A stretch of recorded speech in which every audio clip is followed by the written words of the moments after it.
Hello, my wonderful subscribers. Today I'm going to just post a little garden video. I will be back with recipes soon. So let's begin with my garden. So I have here, this is lemon thyme. This is pretty small when I got this. I didn't start this from seed. A dear friend of mine, Lily, sent me this all the way from New Jersey. She's a really dear friend of mine. This is lemon basil.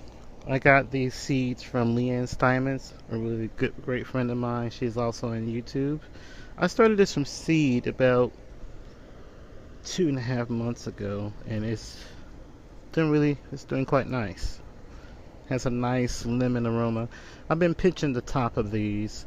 These are the flower buds. I'm gonna go through and pinch the tops of it. And then I have some few things here that are like a mishmash. This is a marigold. I planted different varieties, so I don't know which type this is. I know this is an African marigold. And in this pot I have a petunia. I got here black seeded Simpson lettuce. Those I started those off in a quite large pot, and once I harvested, I just saved two of the heads and put it into a smaller pot. And this is some carrots and parsley. I just did them in half and half in a pot. And this is some more petunias that are coming up, and some other stuff I threw in there I don't remember. This is chocolate mint. This is quite small when I got it. I got this from Lily. And she sent me some chocolate mint and spearmint. And I just had so much mint that it was just becoming overwhelming that I just had to give some of it away because they grow massively in no time. And I just trimmed this about 2 weeks ago. It was a lot shorter than this. But if you want a plant that survives pretty much anything, you're not good at gardening, any type of mint plant would definitely do. And let me tell you, never plant mint with anything, plant it by itself because the roots are very aggressive. If I were to pull this out of this pot, you will actually see at least 2-3 inches of roots with actually mint leaves growing on it under the dirt. So this is a very aggressive plant. If you want to kill things in your garden, by all means plant this in there. This is pineapple sage. I got this from Lily. This is very small when I got it. And this is new to me because I've never used it, but I've been doing a lot of research, and it's good for pretty much anything delicate, chickens or fish, and you can use this in baking as well.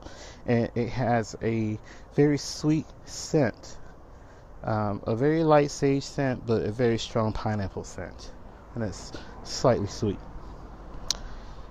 Here I just got marigold and a tomato that I've been trying to save because the summer has been pretty cruel to all my plants. But this is actually doing a lot better than what it was. And then here I got some scallions that I just planted the bottoms. I brought these from the grocery store. And they're doing quite nice. This is Greek oregano.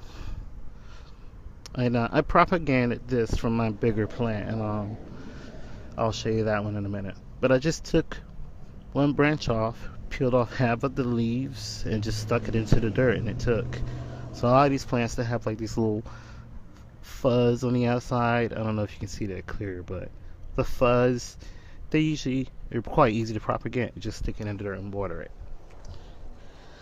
This is a tomato, and I planted it with marigold because I read that they're great companion plants, but I am learning that I should have put this in a larger pot. This is a 5-gallon, or I should have planted it with a dwarf marigold. But marigolds pull a lot of poisons and toxins out of the soil, and it actually repels a lot of different bugs and snakes. And this is a tomato plant. I'm not sure what type of tomato this is because I had so many variety and half of them died. But I do know that this did come from Leanne Steinmetz, so it could be any. Could be a slicing, could be tiny Tim tomatoes, I believe that's the name. But finally, after the harsh summer, I finally got some flowers starting to come on. So I got some tomatoes finally coming. And thank God it doesn't get cold down here too early. This is a marigold here, and I got some marigold blooms on this one, so any day now. And this is a cucumber. And my cucumber plant is actually doing quite nice. I don't have a lot of... This is the only type of, I guess this is white mold, I guess you would call it. But I'm pretty sure that's just from it being in the shade and probably some few pests. But all in all, I got something coming. I don't know if this is a male or female flower coming, but we'll know soon. And then I restarted some red peppers, sweet red bell peppers, indoor, and I just repotted them yesterday, and I put in crushed eggshells into the soil, like 8 of them, and I'm just gonna watch it and see how it does, and probably gonna overwinter it indoors. This is rosemary. My rosemary did terrible last year, but this year has been good. I learned that rosemary doesn't require a lot of water, so I just let it be until the soil feels pretty dry, and it's doing good. But I might tie it. I might tie it together, but I kind of like the wild bushy look. And this is the Greek oregano. It was a lot more than this, but I harvested and I dried the herbs and I put it into the herb jar. It's nice to have your own herbs, you can dry it. And last but not least is my sweet basil. This is actually pretty massive. I don't know if you can see compared to my arm, but it's pretty massive. But that's all for my garden. I will bring progress, show you guys progress of how everything does. But I will be back with more cooking videos soon.